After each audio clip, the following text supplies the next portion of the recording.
Chères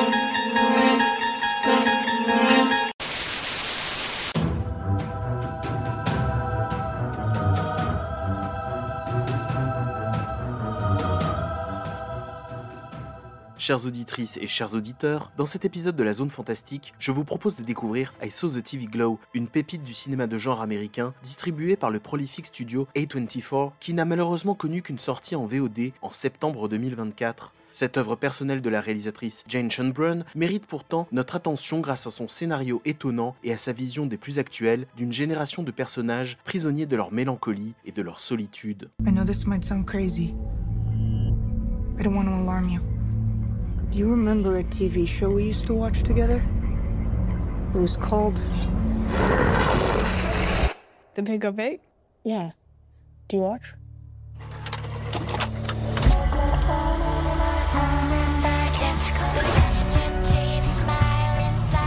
Each episode, they help each other fight a new monster from across the county. But it's way too scary for most kids. If we're gonna defeat him this time, we're gonna need to harness the full potential of our shared powers. Sometimes the Pinko Pig feels more real than real life. Maddie, it was a TV show.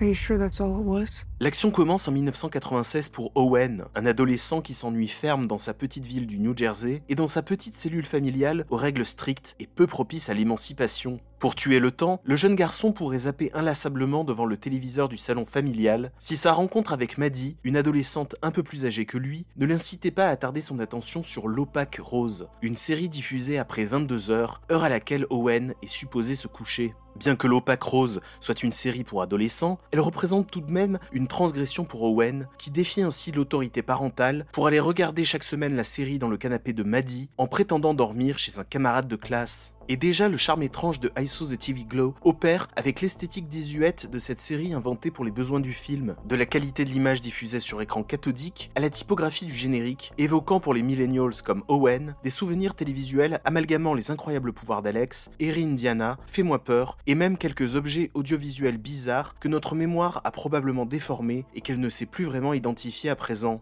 On reproche parfois au cinéma de genre américain actuel de recycler trop fréquemment ses réminiscences des années 70 ou 80. Jane Schoenbrunn, elle, a le mérite d'investir une autre place de la mémoire du fantastique et de la science-fiction, celle des séries pour la jeunesse, pas vraiment anoblie par l'establishment de la critique, et rarement rediffusée et réhabilitée par les décennies suivantes. This Saturday night on a brand new Pinko Pig. Drain lords, hundreds of them, coming out of the drains. Isabel's bathroom has a new supernatural infestation that no exterminator can take care of. It's the attack of the Drain Lords. 10:30 p.m., 9:30 Central, this Saturday night on the Young Adult Network. Si l'Opaque Rose trouble autant Owen, c'est bien entendu parce qu'il découvre cette série à un âge où il est particulièrement réceptif aux thématiques drainées par les aventures des deux protagonistes qui ont à peu près son âge. Au-delà de la série, c'est le contexte dans lequel l'adolescent la visionne qui va marquer sa mémoire affective. Ce rendez-vous hebdomadaire chez Maddie, cette jeune fille farouche qui lui fait forte impression et dont il cherche à gagner l'amitié. Avant que le récit ne bascule dans le fantastique, le parcours émotionnel d'Owen est déjà teinté d'étrangeté pour refléter l'étrangeté de l'adolescence, cette période inconfortable où les repères affectifs sont constamment chamboulés. Owen se pose des questions sur lui et sur le monde qui l'entoure, et en retour, à la place de réponses rassurantes, les autres se posent des questions sur Owen. Maddie se demande si ce dernier est attiré par elle, s'il a bien compris qu'elle préférait les filles, et quand le jeune garçon lui affirme qu'il la considère en amie, elle ne peut s'empêcher de lui demander s'il est fixé sur son orientation sexuelle. Question à laquelle il ne peut pas répondre catégoriquement, car le seul amour, la seule passion dont il est certain pour le moment, c'est celle qui voue à l'Opaque Rose. Le père d'Owen a beau s'inquiéter de savoir son fils fan d'une série qu'il juge être une série pour filles, selon ses mots, l'adolescent écoute sa sensibilité particulière, explore les émotions nouvelles que fait éclore l'adolescence avant de chercher à les définir, à les étiqueter et à les juger. C'est d'ailleurs là que réside la subtilité de Jane Schoenbrunn, avoir choisi d'inclure un jeune homme dans un imaginaire queer, voire lesbien, pour faire résonner au-delà de l'éveil de la sexualité, les questionnements sur les identités, les sensibilités et le besoin de lien social symbolisé par la série télévisée. Just like I was waking up from a bad dream, that whole life, that whole reality where I was Maddie Wilson, drifted away like a brief hallucination that after a few moments I could hardly even remember. And all those memories that had felt so real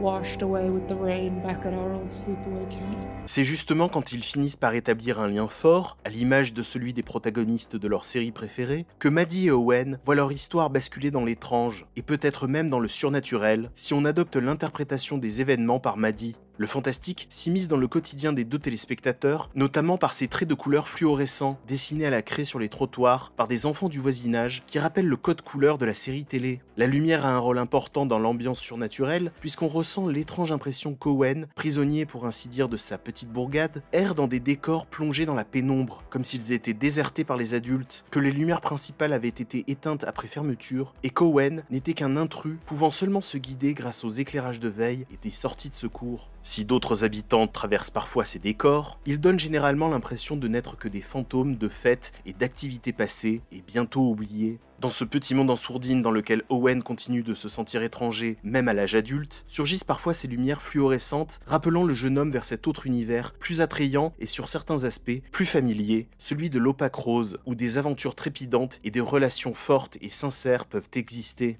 Car dans ce qui paraît être le monde réel, Owen semble n'être qu'un individu solitaire, une sorte de marginal intégré tant bien que mal à la communauté, et s'il nous affirme face caméra qu'il a su fonder une famille, le film enchaîne pourtant les moments où il subit son travail dans un centre de loisirs, et ceux où il se retrouve seul chez lui, ou dans la forêt voisine, en compagnie de ses souvenirs d'adolescence. I told myself I made the right choice. Maddie's story was insane, and it couldn't be true. But some nights, when I was working late at the movie theater, I found myself wondering, what if she was right? What if she had been telling the truth?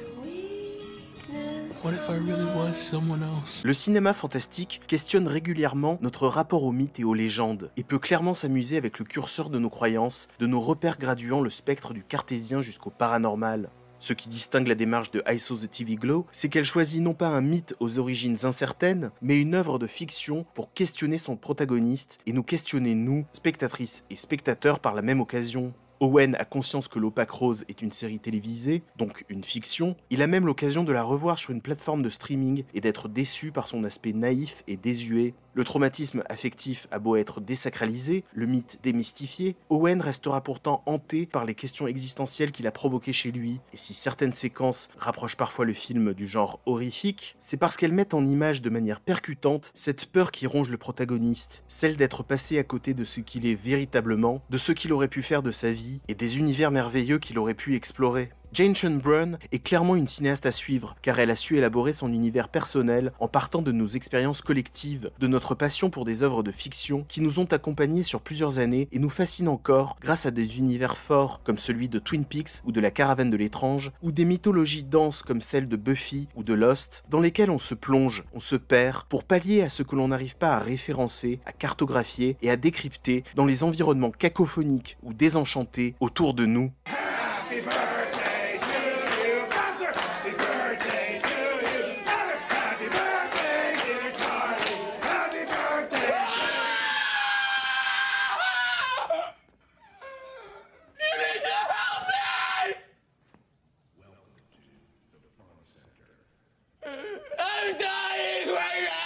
Si vous avez apprécié cette émission, n'hésitez pas à vous abonner et on se retrouve prochainement pour de nouveaux épisodes. À bientôt!